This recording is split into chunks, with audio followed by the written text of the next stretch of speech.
अनावश्यक भाग में आता है एंडोसियम, और दूसरा डायनोसियम।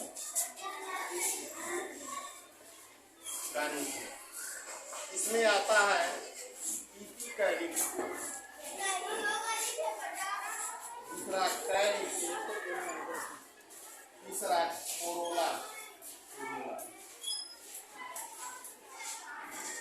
तो आप पुष्प में देखें, ये पुष्प के नीचे पत्ती निकली है, इसलिए जब इसका फ्लोरल फार्मूला लिखा जाता है, फ्लोरल फार्मूला इसका, तो चूंकि पत्ती के माने इसके वृंत से जस्ट पुष्प निकला है, इसलिए इसको लिखा जाता है बी आर लिख देते हैं, माने पत्ती से के नीचे से वो पुष्प निकला है।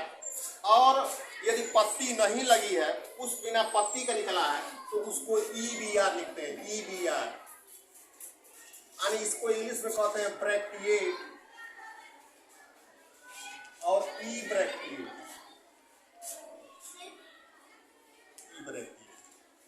अब पत्ती को यदि आप हटाएं तो ये जो होता है ये आपका ये डंठल होता है, वृंत होता है, इसी पर पुष्प लगा है। तो इसको यदि वृंत लगा तो लिखेंगे सौवृंत, और यदि नहीं लगा रहता तो उसको लिखा जाता है बिना वृंत का सेसाइल, उसको सेसाइल बोलते हैं।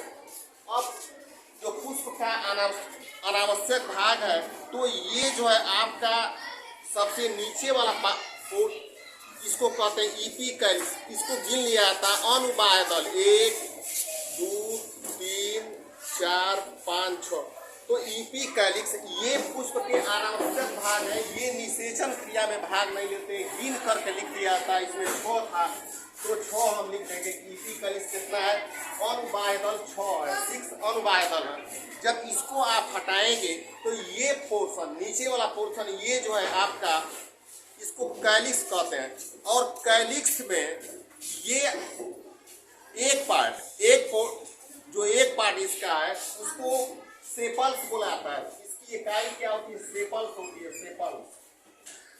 सेपल्स। यदि आपस में मिले हैं, ये सेपल्स आपस में मिला, इसमें जैसे मिला हुआ है, तो इसको लिखते हैं गैमोसेपलस।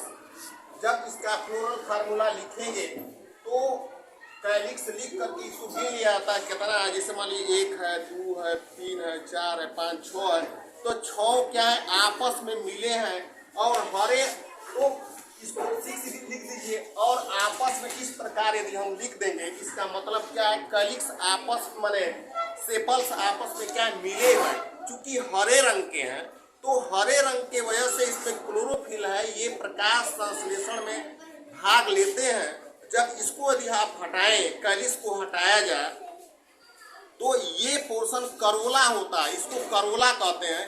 ये हर पुष्प में, किसी भी पौधे में जो पुष्प होता है उसमें विभिन्न रंग के होते हैं, किसी में लाल होता है, किसी में हरा होगा, किसी में नीला होगा। इसलिए होते, इसकी इकाई जो इसलिए होते हैं कि परागण में कीट पतंगे इसके ओर सुंदरता को लेकर आकर्षित होते हैं, तो ये परागण में सहायक है, लिहाजा ये क्या होते हैं, विविध रंग के होते हैं। इसकी इकाई जैसे इसमें 1 2 3 4 5 है, और पांचों क्या है, आपस में फ्री है। इसके एक पार्ट को जो है, इसको पेटल्स बोला जाता है, पेटल्स। ये क्या है, आपके फ्री है। तो यदि आपस में मिले रहते तो यहाँ क्या लिखेंगे, सी लिखेंगे। सी के बाद गिन लिया था, मान लीजिए इसमें 5 है और 5 क्या फ्री है, तो छोड़ दिया था। यदि मिले रहते तो क्या करते हैं, इस प्रकार लगा देते हैं, लिहाजा क्या है, मिले नहीं। तो ये क्या, करोला की ये पेटल्स है। इसको पेटल्स को हटाएं। पेटल्स को हटाने के बाद ये देखें, ये पुष्प का एंडोसियम है, इसको एंथर कहते हैं। ये पुष्प का पुमंग बोला था, पुमंग। इसका सिंबल ए से लिखते हैं, ए लिख दिए, मान पुमंग कितना है, तो इसमें गिन लिया था। पुमंग देखिए 1 2 माने बहुत ज्यादा संख्या में पुमंग है। तो इनकी संख्या, जैसे ये मालवेसी फैमिली का, कोई पूछे इसका बॉटैनिकल नेम क्या है, तो इसका बॉटैनिकल नेम होता है हिबिस्कस रोजा साइनेंसिस, फैमिली मालवेसी है। तो इस फैमिली में, गुड़हल में, ये क्या है, नाना माने संख्या में क्या इनकी संख्या बहुत अधिक है, तो लिहाजा ये लिखकर क्या इस प्रकार लिख दिया था मन संख्या क्या है। यदि यही उसी फेरी रहती फैमिली, मान लीजिए सरसों का पौधा रहता तो उसमें क्या होते हैं, दो बाहर होते हैं, 4 अंदर होते हैं, लिहाजा क्या लिखा था 2 + 4। माने जिस प्रकार संख्या, जिस प्रकार उनका सिचुएशन है उस प्रकार लिख दिया था। तो ये एंडोसियम की स्थिति, जब इसको हम हटाएंगे, ये पुष्प क्या है, ये नर पार्ट है, नर भाग, इसे परागकण बनते हैं, परागकण। इसको यदि आप हटाएं, इसको हटाने के बाद देखेंगे ये जो पार्ट होता है इसको गाइनोसियम कहते हैं, इसको हटा दें। ये क्या है, गाइनोसियम, ये पुष्प का गाइनोसियम पार्ट है। तो गाइनोसियम एक इसका मादा पार्ट है, लिहाजा इस प्रकार संरचना होती है मादा की, ये इस प्रकार है। ये आपका स्टिग्मा बोला जाता है, स्टिग्मा इसका मतलब होता है। और ये क्या स्टाइल है, स्टाइल, ये ओवरी होती है, ओवरी। और इसमें यदि स्लाइड रहती तो मैं काट कर दिखाता इसका टीयर ट्रांसफर सेक्शन, कि इसमें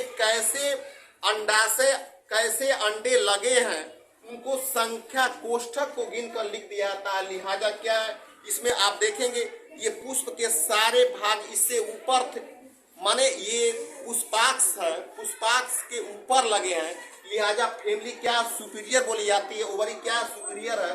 तो इसका सिंबल क्या है, जी है।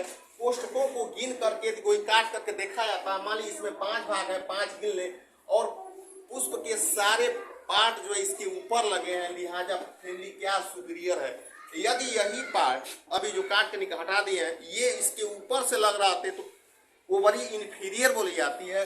इसके लिए सिंबल क्या इस प्रकार लिख दिया जाता है। और देखिए एक और आता है इसमें, बस